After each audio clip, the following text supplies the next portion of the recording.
Lawyers of Reddit, at what point, when working for a defendant, did you realize my client is a monster?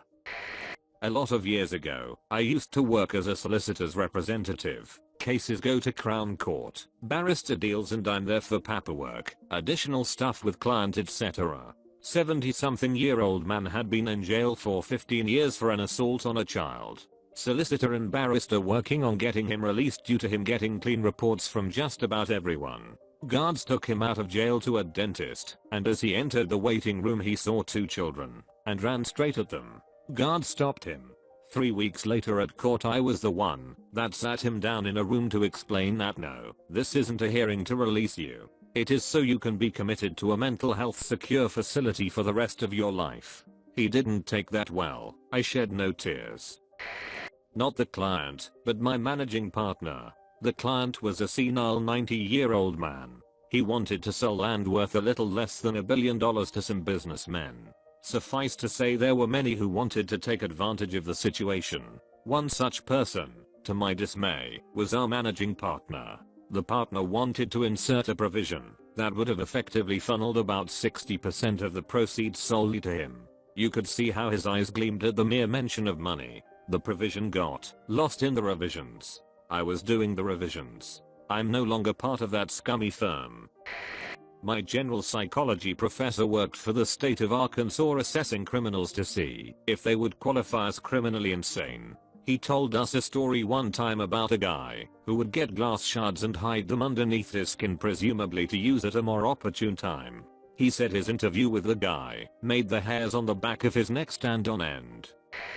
I'm on the other side, but I've got a defendant who went to prison for starving 3 adopted children to the point that they needed weeks of hospitalization, then got out of prison and married a guy with children so that she could start starving them too. Listening to her interview, where she attempts to justify what she did to both sets of kids, disturbed me more than any of the murder cases I've worked on. We had a client try and enforce a post-employment restraint against a 19-year-old receptionist after she quit and started working for a competitor. The reason? He wanted to make her life hell because she wouldn't sleep with him, a creepy 57-year-old man. Him trying to sleep with her was the reason she quit. Unsurprisingly, he didn't take our advice to discontinue his claim, and so we ended up sending him elsewhere. I listened to a 911 call where the victim's throat was slit while on the call by our client. I will never forget her gurgling and sounding like she was dying. Somehow she ultimately lived through this, saying, "He killed me, he killed me." She tried to sell her baby. I found out during a hearing in front of the judge. Oh, I can share a good story. I had a teacher in high school who was a former lawyer. We always asked him why, gave up his practice to start teaching. He finally caved and explained that his last case was the deaths of 3 people. Apparently there had been a 4th. It was 2 couples who, in the act of a drunken, drugged-out orgy, decided to kill, partially eat, and dismember one of the women. I guess it seemed like a good idea at the time. As a lawyer, he said it was pretty open and shut, but he had to get his clients the best result possible, and he was exposed to all the horrid details, the pictures, and their reasoning. My teacher had such a far-off look when he explained it that we could see it really got to him. I'll go ahead and say it. When I practiced family law and criminal defense, I trusted and believed my criminal defense clients 100x more than my divorce/custody clients. The worst monsters are the people who manipulate minor children for custody reasons. Luckily I'm out of that area of law, hopefully for good. My mom is a lawyer. This is the story about how she quit being a public defender. When you are a public defender you don't get to choose your cases. She got assigned a young man who, with the help of his friend, had gotten a kitten from a free to a good home ad in the paper. They then brought it home and gave it to their dog as a chew toy. I think they also filmed it. So yeah, she said she needed a shower after every meeting with him. Cancelled her PD contract after the case concluded. Had a divorce client, husband, and father, who disowned his autistic son, tried to argue that he should get all of his wife's retirement having not worked for 12 years, contacted me during the height of Hurricane Sandy. He was in the Bronx and me in Manhattan, saying he wanted to hold his wife in contempt for not paying him that day while the storm slammed New York City. Told me I was making a huge mistake getting married. My wedding date was November 3rd, 4 days after Sandy, saying that I was going to be miserable and regret it. I could go on. But the worst was when, several months later, since his divorce was taking a long time, he sent death threat letters to myself and my wife saying that he had hired an executor to kill the two of us if his divorce wasn't finalized in 60 days. Called the police, and they said he left his premises one day earlier. I heard nothing from him until February 2014, when he emailed me saying he needed a winter coat from his wife, and could I help get it for him. Ironically, the divorce didn't have to be completed, because he killed himself before the judge signed the judgment of divorce. Too long. Didn't read. Miserable guy who wanted to spread his misery, and cross the line, when he threatened to kill my wife. Edit. For something a little lighter, this Memorial Day weekend reminds me of not my worst client, but definitely my dumbest. I was representing her on a child custody and child support matter. She was calling me on Memorial Day, saying she really needed to speak to me. I called her back and asked if it was urgent, since it was Memorial Day and all. She said, "Oh, I didn't think that you celebrated Memorial Day, so I thought you were going to be available." I had a client who was accused of domestic violence. Essentially, he threw his girlfriend out of a second-story window. Now he's got a terrible history, but so do a lot of my clients, and his attitude is a little entitled. Also typical. But he also knows the deal and wants a plea deal. So I'm not really prepared when he absolutely refuses the no jail offer from the state. Keep in mind there were like 5 witnesses. Why? Because they wanted him to pay for her medical bills. Okay, and whole but, whatever, not the worst. What I did was his counter offer. I ain't paying that bills. Tell them I'll pay for the window. Prosecutor was not happy. The first week I started at my current criminal defense firm, I was tasked with cataloging discovery from our client's phone. The phone had multiple, talking around 4,000, videos, photos, text exchanges with women under 16. Though not all of the girls' ages were confirmed, most, if not all, were under the legal age of consent and many were barely pubescent, naked and being prostituted over 1 year. He would lure these girls in exchange for drugs. Nothing felt totally bizarre until I came across one video where he was clearly forcing himself upon a literal child who was so high on benzodiazepines, not willingly but rather forced, and choking her in the process. When our firm confronted him, he said he was in love with her and that's why he did it. He would also take these girls to hotels and make them have sex with one another while he taped, but nothing beat what I said above. Pretty horrifying stuff for my first week on the job.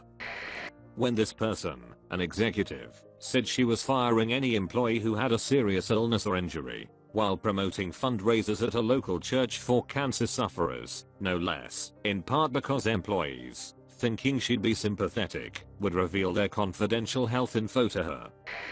Criminal defense lawyer.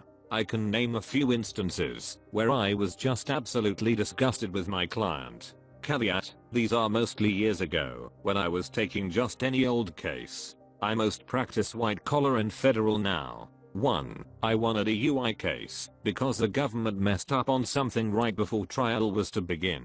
My client gives me a hug and completely reeks of alcohol. He has driven to court. I took his keys and called his mother. 2. Client who was accused of molesting a 12-year-old. He was mid-40s at the time, and I had to shut him down real quick when he tried to tell me how the 12-year-old was coming onto him. 3. I represented a woman for a grand theft charge. Left her in my office to get some things copied before she left. After she left, I realized my sunglasses and car keys were stolen. I tracked her down in the lobby and told her I was not going to represent her anymore, and I would call the police if she didn't empty her pockets in front of me and give me my things. 4. I had a client who was released after 25 years in prison for murder, and then the same day he beats up his prospective new landlord. He ended up getting another 10 years. He was unrepentant and laughed about how he hit the guy so hard his eyeball popped out. I thought, this guy deserves to be in prison.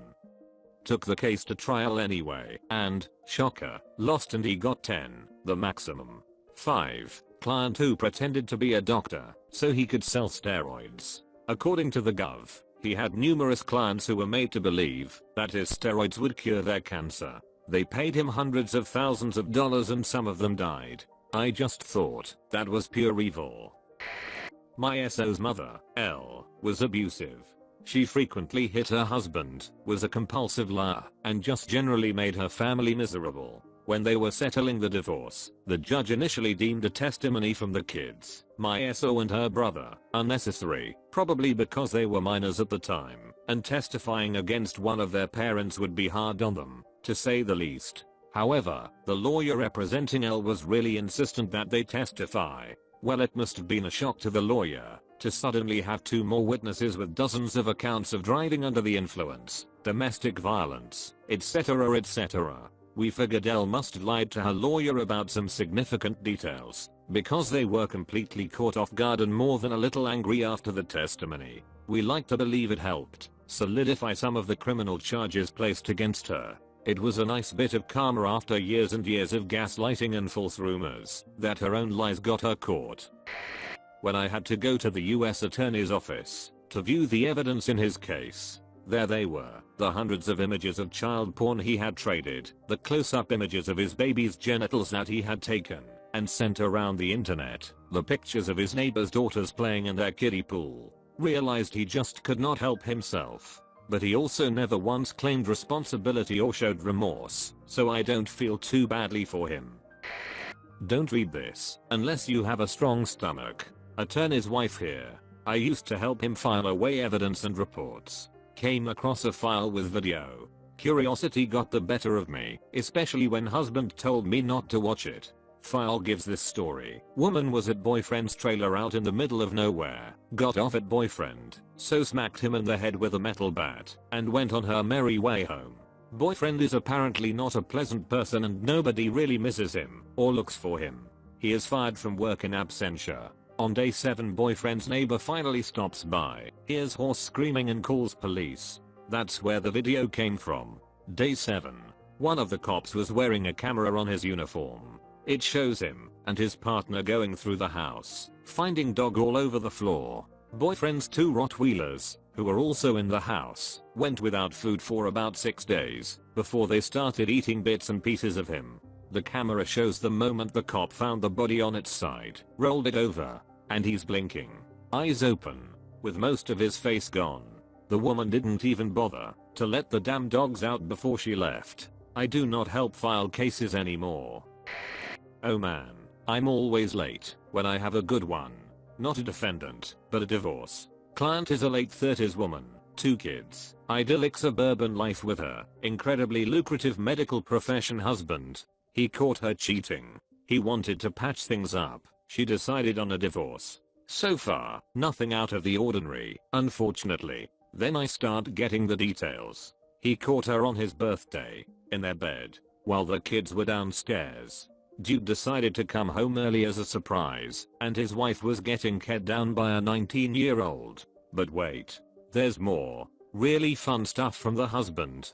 Guy had been treated for gonorrhea twice, and both times he had caught it from his wife. The second kid wasn't his. It was obvious, because the child was 100% some race, and the dad was not that race. Bad stuff, right? Well, enter the texts, emails, etc. She was carrying on like a dozen affairs at any given time, spanning years. She would bring them home and tell the kids they were electricians, plumbers, etc. She'd other guys within minutes of dropping her kids off at school. I've met some awful people in my time, but this woman straight up told me how much this guy loved her and how she manipulated the out of him. He knew about a lot of the stuff, and each time he found something new he just tried to win her back. I don't want to go into the details of what happened, but some money that you get you don't really want.